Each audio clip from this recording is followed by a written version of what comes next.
Eighth में ये सारी चीज़ हो कहाँ से रही है? Because eighth house is the house of energy of transformations. वो आपको भोगी भी बना सकता है, वो आपको योगी भी बना सकता है। डिपेंड करेगा आप क्या बनना चाह रहे हो। आपको किसी ज्योतिष ने बताया क्या कि तुम्हारे एट्थ में तो भाई लग्न का लॉर्ड बैठा हुआ है, तो तुम ये काम करके ना करके तुम ये काम करो ना, तो तुमको तरक्की मिलेगी। लोग 6, 8, 12 जो होते हैं इसको कुंडली में बाधक कहते हैं, बाधक हाउस माने, क्योंकि 6th is the house of disease, depths, enemies, 8th house of death, 12th house of moksha, losses. ये कुंडली के बेसिक रूल्स हैं। अब छठे में यदि कोई किसी का लग्न का लॉर्ड 6th हाउस में आ जाए, उससे बड़ा हीलर कोई नहीं हो सकता, उससे बड़ा हीलर कोई नहीं हो सकता। लेकिन उसको पता ही नहीं कि मैं हीलिंग, मेरे अंदर भगवान ने मेरे को हीलिंग की पावर दी है।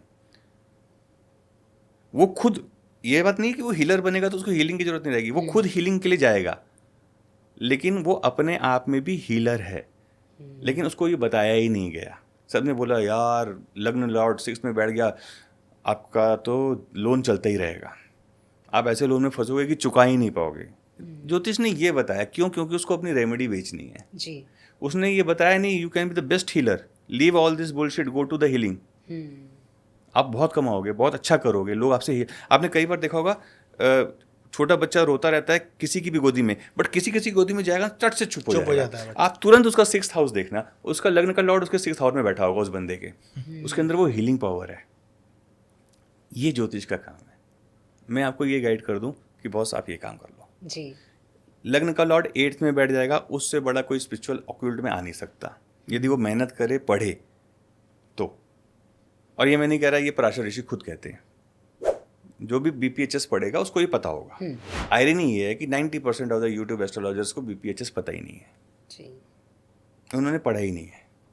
ठीक, अब यही लग्न लॉर्ड यदि 12th में चला जाए, 12th हाउस में चला जाए, आपने ऐसे कई बार देखा होगा ना, लोग बोलते हैं पनौती है।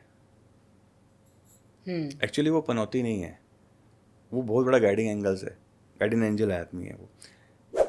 जो अहमदाबाद क्रैश हुआ सब खत्म हो गया, एक बचा था, उसकी कुंडली चेक कर लीजिए, उसके लग्न का लॉर्ड 12th में बैठा हुआ है। उसको उसके पितर बचा के ले गए, उसको वो गाइडिंग एंगल बचा के ले गया उसकी प्रॉब्लम से। जिसका भी लग्न लॉर्ड 12th में होगा ना, वो दूसरों के साथ खड़ा हो गया। और वो कई बार आप देखना ऐसे लोग होते हैं जो ना अचानक से ऐसी जगह पहुंचते हैं जहाँ पे बंदे सुसाइड कर रहे होते हैं, क्लिफ से भागने वाले होते हैं, वो पकड़ के खींच के ले आता है। नदी में डूब रहे होते हैं, पकड़ के खींच के ले आता है। ऐसे बंदों की कुंडली आप एनालिसिस करेंगे तो 90% केसेस में आपको ये मिलेगा कि उनके लग्न का लॉर्ड 12th में बैठा हुआ है। वो they are the hidden powers who help others. 4 दोस्त चल रहे थे, जब तक एक बैठा था तब तक यात्रा सही थी। वो बोला कि यार मैं उतरता हूँ, और थोड़ी देर के बाद 3 का एक्सीडेंट हो गया। हाँ, कई बार ये जो बंदा उतरा, इसका लग्न का लॉर्ड 12th में है, क्योंकि जब तक वो था तब तक उसने इन तीनों को संभाल रखा था। जैसे ही उतरा, इनकी एनर्जीज अपने आप में काम करना चालू करी और इनका एक्सीडेंट हो गया।